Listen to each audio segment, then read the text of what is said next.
जब से हमारा ये जान कुछो नहीं भावो हो गेली तू ससुरावा जब से हमारा ये जान कुछो नहीं भावो हो सोनावा गे मनवा होली में नहीं लगो सोनावा गे मनवा होली में नहीं लगो के करा लगई हमारा नावा गे जान कुछो नहीं भावो हो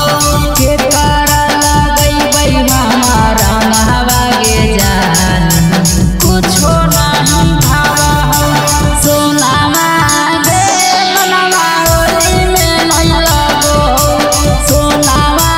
गे मनवा होली में नहीं लगो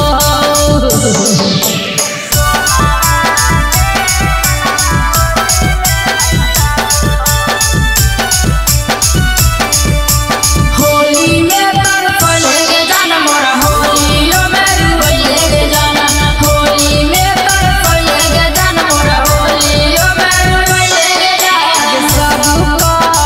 करुणा भर दे करे जावा रंग खेले लाई हर में आगे हम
कलश रिकॉर्डिंग स्टूडियो चिवाड़ा।